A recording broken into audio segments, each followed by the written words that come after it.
Halo ayah bunda dan teman-teman semuanya. Pada kesempatan kali ini kita akan bahas nih tentang empasi, makanan pendamping ASI yang adekuat akan sukseskan 1000 hari pertama kehidupan. Disimak ya. Video ini kami buat untuk memenuhi tugas mata kuliah Sistem Informasi Manajemen Kesehatan dengan anggota Azizah Nurlitasari Tambulana, Erna Setiawati, dan Vika Anggiana dari Program Studi Kebidanan Universitas Aisyah Yogyakarta. Halo ayah bunda, apa kabarnya nih? Semoga selalu sehat dan bahagia ya. Ayah bunda semua pasti tidak asing ya dengan istilah 1000 hari pertama kehidupan. Ya, betul sekali. 1000 hari pertama kehidupan itu dimulai sejak kehamilan sampai anak usia 2 tahun. Di mana pada masa ini adalah masa kritis ya ayah bunda yang akan menentukan kesuksesan, kesejahteraan anak di masa yang akan datang. Sehingga penting nih untuk menjaga nutrisi pada 1000 hari pertama kehidupan untuk mencegah stunting. Ayah bunda, stunting itu sebenarnya apa sih? Stunting adalah kondisi tinggi badan anak yang kurang dari standar tinggi badan sesuai umur dari WHO akibat kekurangan gizi yang kronis atau lama, penyakit infeksi berulang, atau faktor psikososial. Kekurangan gizi tidak saja membuat anak stunting, tetapi juga menghambat kognitif atau kecerdasannya, memicu penyakit, dan menurunkan produktivitas. Pada dasarnya, pencegahan stunting dimulai dari sejak remaja hingga merencanakan kehamilan, dan juga saat bayi lahir dimulai dengan IMD, inisiasi menyusu dini, ASI eksklusif hingga 6 bulan, dan empasi, makanan pendamping ASI 6-23 bulan. Apa itu empasi? Empasi adalah makanan pendamping air susu ibu atau ASI yang dimulai saat 6 bulan di mana ASI sudah tidak dapat memenuhi kebutuhan nutrisi anak sehingga dibutuhkan makanan dan cairan lain bersama dengan ASI.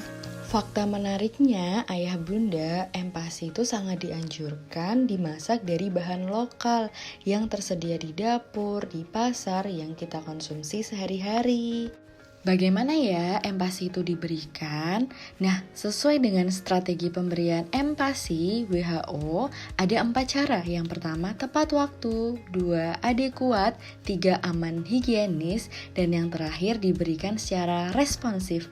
Apa sih maksudnya? Yuk kita simak bersama.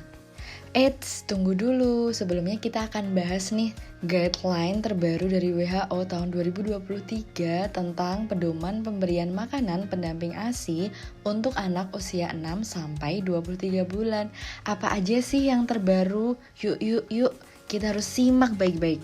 Pertama, bayi usia 6-23 bulan memerlukan keragaman pangan. Pemberiannya juga harus menurut gizi seimbang ya.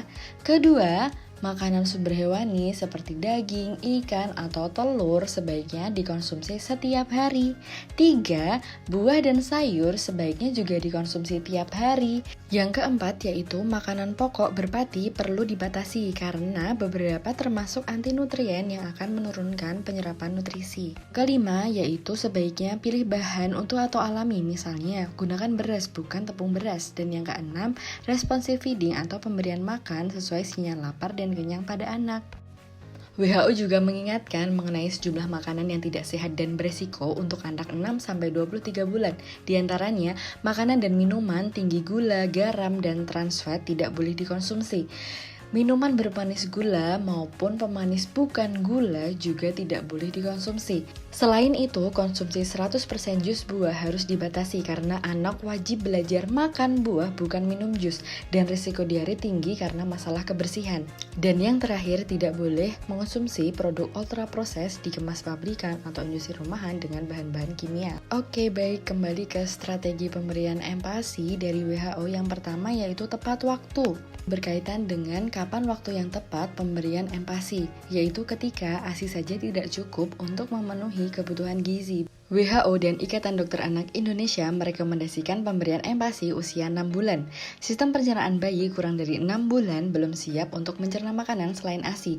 Dan juga empasi terlalu dini akan menyebabkan obesitas, alergi, diare, dan lain-lain. Apa saja ya tanda si kecil siap untuk diberikan empasi? Oke, yang pertama ketika didudukan, bayi sudah dapat menegakkan kepala dan menopang dadanya. Kedua, ada refleks ekstruksi atau refleks muntah bayi sudah mulai berkurang. Yang ketiga, antusias ketika melihat makanan dan dapat meraih memasukkan makanannya ke dalam mulut. Adapun resiko terlambat memberikan empasi, yang pertama menghambat pertumbuhan si kecil, kedua menyebabkan kekurangan zat besi, dan yang ketiga menghambat fungsi oromotor pada anak. Pemberian MPASI haruslah adekuat. Adekuat di sini artinya MPASI mengandung zat gizi lengkap dan seimbang yang terdiri dari gizi makro dan gizi mikro.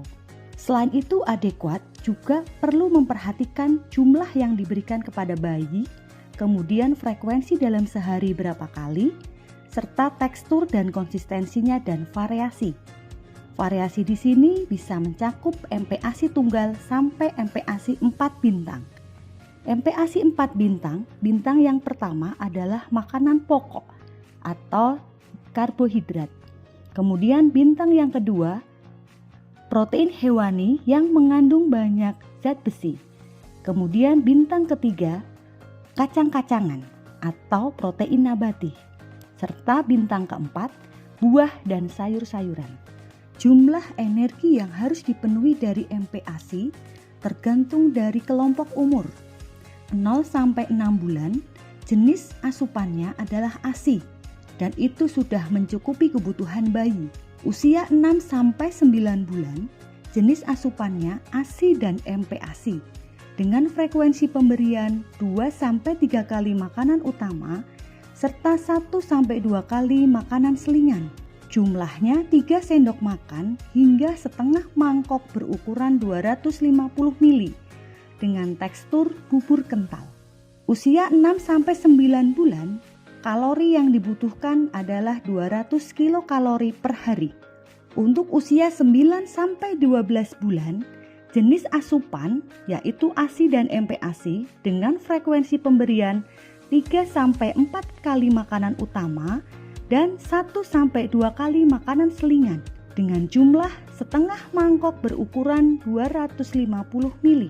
Dengan tekstur makanan cincang. Untuk kebutuhan kalorinya dari usia 9 sampai 12 bulan 300 kilokalori per hari.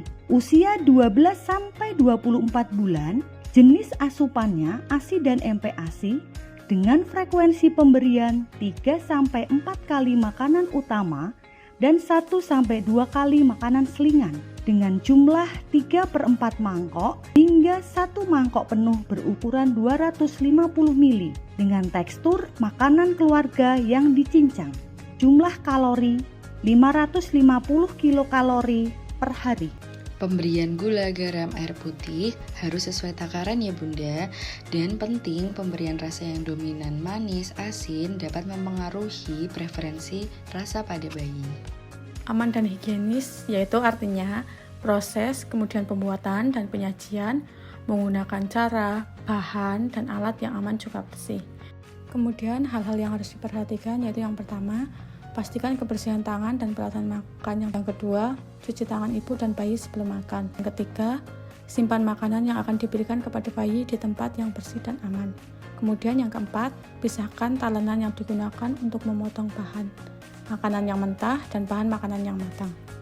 Kemudian hal yang harus diperhatikan ketika empasi akan digunakan dan cara penyimpanan empasi. Hal yang pertama yaitu jika empasi akan digunakan, pindahkan empasi beku dari freezer ke kulkas sekitar 2-3 jam, lalu letakkan di suhu ruangan 1-2 jam, kemudian hangatkan. Strategi pemberian empasi yang terakhir diberikan secara responsif, artinya empasi secara konsisten diberikan sesuai dengan sinyal lapar dan kenyang.